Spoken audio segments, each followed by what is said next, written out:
the wealth that can be generated from AI is too large for any person to stop. And very transparently, I'm very afraid of it because every other innovation to this point has been around a specific improvement in human productivity. So the industrial revolution, the agricultural revolution, like these are all improvements in how we did things and we became more productive and the people just moved up a level in productivity. This is an invention that can undermine the human institution. Because if a robot can human better than humans can, then what is left for humans to do? You might actually see people moving out of really developed countries into undeveloped countries because they don't have AI and they might be like back to normal. That's like a weird like potential prediction I'll throw out there. Some Black Mirror shit. They took our jobs, like they're taking the jobs of the people. And what's interesting is people really want to fight it because, we want to get, I understand, like we want to give jobs to people, but then when they go to the grocery store, they hate standing in the line for the one checkout person, but they're like, they love the self-checkout because it's so fast. Like they're starting to be like, well, that's okay because it's really fast for me to get in and out of my groceries. But like it like when it affects them in a certain way, they allow it or like don't mind it. Yeah. But they hate how, at McDonald's, instead of needing a person to take your order, you can just tap on the machine. Mm-hmm. So this is a clear example of the tragedy of the commons. So like global warming, that whole thing is tragedy of the commons.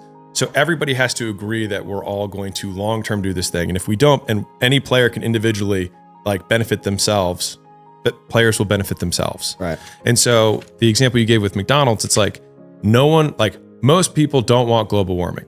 Most people don't want AI to take their job, but they're okay with it taking someone else's job. And the thing is that we're going to vote with our dollars in the way that's most convenient for us.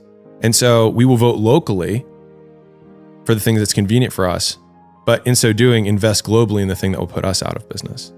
And so for that reason, I don't think it will be stopped because you said, I think people are going to vote with their dollars that they're fine with an AI checkout person and they're going to have an entirely automated Starbucks. Like I think that they will vote that way because they'll get cheaper coffee, they'll get it faster, and they won't mess up the order. What is the future for the jobs for basic entry-level jobs when machines and AI can do all of the things for you? The Chatgpt. As soon as AI can human better than a human can, it's tough.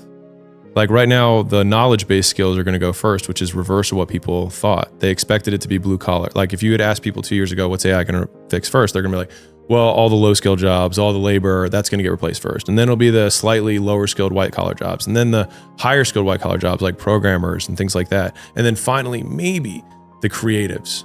But it's been the exact opposite of that. It started with the most creative things like making images and paintings and pictures and essays and words. Like most of human communication in a creative venue, like it can do that first. And robotics is already there in terms of being able to do better than what a human can. It just hasn't become cost efficient. But we know on any time horizon that technology becomes more efficient over time. And when that AI brain meets this robot body, it can now do what humans can do in the real world. And so like, where do humans go? That's fundamentally the issue. They have a 4.5-year UBI study that's being undertaken by OpenAI because they, I'm pretty sure, know what's going to happen, which is that many, and like, even if there are, like, to your point, like, even if there are jobs that like some humans can do, most humans can't. And so like ChatGPT writes better than like 60% of Americans. In 15 seconds as well. Right. And that's today. The question is what ChatGPT 100 can do. Maybe it writes better than all humans because there's something called the drift, which is right now AI is learning from humans, right? It's learning from the stuff we do and it's mimicking that. But in a future iteration, it will learn from itself. It'll be AI learning from AI. And then at that point, it starts to drift away from what we know to what is purely AI generated.